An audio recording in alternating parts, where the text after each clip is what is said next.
অন্য পুরুষের সাথে পালিয়েছেন স্ত্রী, জীবিত স্ত্রীর শ্রাদ্ধ করলেন স্বামী, আর সেই ছবি নিজেই সোশ্যাল মিডিয়ায় শেয়ার করলেন। ঘটনায় চাঞ্চল্য মেদিনীপুর এলাকায়।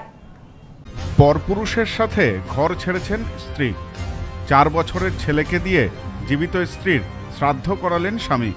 ব্যাপক চাঞ্চল্য ছড়িয়েছে মেদিনীপুরের এই ঘটনায়। 7 বছর আগের ঘটনা। পশ্চিম মেদিনীপুরের গড়বেতার দ্বারখোলা গ্রামের বাসিন্দা অভ্রজিৎ ঘোষের সাথে বিয়ে হয় আলো বিশ্বাসের। প্রথম থেকে সবকিছু ঠিকঠাকই চলছিল। 4 বছরের এক পুত্র সন্তানও রয়েছে তাদের। কিন্তু কিছুদিন ধরেই আলোর ব্যবহার, হাবভাব একটু অন্যরকম লাগছিল বলে অভিযোগ পরিবারের। আর ঠিক তারপরেই তৈরি হয় সমস্যা। দিন কয়েক আগে ছেলেকে ডাক্তার দেখাতে গিয়েছিলেন আলো। সেখানেই ছেলেকে রেখে হঠাৎ উধাও হয়ে যান তিনি। তারপর থেকে আর তার খোঁজ পাওয়া যায়নি। স্বামী অভ্রজিৎ ঘোষের অভিযোগ, স্ত্রী অন্য পুরুষের সাথে সম্পর্কে জড়িয়ে পড়েছিলেন, তার সঙ্গেই উধাও হয়ে গিয়েছে। এরপরই জীবিত স্ত্রীর শ্রাদ্ধ করার সিদ্ধান্ত নেন আলোর স্বামী অভ্রজিৎ। যে শ্রাদ্ধ অনুষ্ঠানে উপস্থিত ছিলেন আলোর বাবা মা সহ স্থানীয় মানুষজন। আর শ্রাদ্ধের কাজকর্ম করানো হয় 4 বছরের ওই ছোট্ট সন্তানকে দিয়ে। সেই ছবি এবং ভিডিও সোশ্যাল মিডিয়ায় আপলোড করেন আলোর স্বামী অভ্রজিৎ নিজেই। এরপরই গোটা বিষয়টি নিয়ে রীতিমতো আলোড়ন পড়ে যায়। ঘটনা প্রসঙ্গে মীনা ঘোষ বলেন, বাচ্চা খাওয়া দাওয়া করছিল না, শুধু মায়ের জন্য কাঁদছে। এদিকে মা জানিয়েছে বাচ্চার প্রতি তার কোনো মায়া নেই। বাচ্চাকে সে অস্বীকার করছে, তাই বাধ্য হয়ে শ্রাদ্ধকর্মের সিদ্ধান্ত। ভাবতেই পারিনি এরকম কিছু ঘটবে। হতাশা নিয়ে কথাগুলি জানালেন আলো বিশ্বাসের দাদু শ্বশুর অজয়বাবু।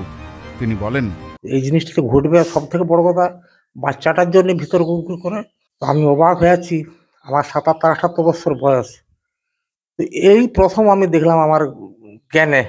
এটা একেবারে অসম্ভব জিনিস, এটা মেনে নিতে পারছি না। একটা বাচ্চাকে ছেড়ে চলে যাবে, মানা যাচ্ছে না। এখন মৃত বলেই ভেবে নিচ্ছি, আর কি করবো। আর ওইটুকু বাচ্চাকে যদি ছেড়ে চলে যেতে পারে, সেটা মৃত বলেই ভাবতে হবে তাকে। নিজের মেয়ে ভাবতাম। ঘটনা প্রসঙ্গে বলতে গিয়ে আলোর শ্বশুর স্বপন ঘোষ আরো বলেন, আর ছেলে তো আমি যত ইয়া করে আমি ছেলে পাঠাবো নি, ছেলে কোনোদিনের জন্য দেবো না। আমার জীবন চলে গেল, আমি ছেলে দেবো না। ও মেরে দিতে পারে। ও যখন নিজে ছেলেটা আমি নিয়ে গেলাম ডাক্তার, হ্যাঁ আমি ডাক্তার বাড়ি নিয়ে গেলাম। ডাক্তার দেখানোর পরও রতে ঝামেলা হতে আমি ওকে আসতে পারিনি। বললাম ঘন্টা খানেক থামো। 1 ঘন্টা থামতে যে আমাকে এক জায়গায় দাঁড় করে দিয়ে ও বসলো। বসে আমি এবারে ওকে 2টা নাড়ু দিয়েছি। নাড়ুগুলা নিয়ে আমি বললাম তাহলে ওদিকে দিবে যাও। নাড়ুগুলা দিতে গেছি, দিয়ে আর আমি একটু দোকানে পান খেতে গেছি, ঘুরে এসে নাই। চারদিকে খুঁজে ঘুরছি। আমি বলি, হ্যাঁ আলো কোথায় গেল? বলছে ওইখানেতে ছিল। দিয়ে ফোন করছি, সুযোগ। তরুণীর এই ঘটনায় হতবাক 2 পরিবারের সদস্য ছাড়াও স্থানীয় মানুষজন। নিজের সন্তানকে ত্যাগ করতে পারল মা? দিনকে দিন কোন অধঃপতনের দিকে হাঁটছে সমাজ? প্রশ্ন এলাকার মানুষের। এখন ছেলেটা মামা করে প্রচুরই কান্নাকাটি করছে, তাকে ভুলানো যাচ্ছে নি, খাওয়া দাওয়াও করছে নি।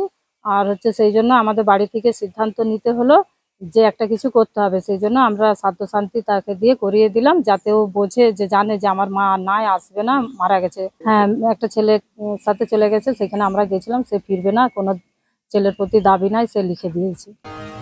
Bureau report, news no man's land, Medinipur. নেউপিসি জুয়েলার্স, সম্পর্ক গড়ে দেয়। বনগাঁতে আমাদের 3টি শোরুম প্রতিদিনই খোলা। নেউপিসি জুয়েলার্স, বনগাঁ বাটার মোড়। নেউপিসি জুয়েলার্স ব্রাঞ্চ, কুমুদিনী স্কুলের বিপরীতে। নেউপিসি জুয়েলার্স বিউটি, মতিগঞ্জ, হাটখোলা।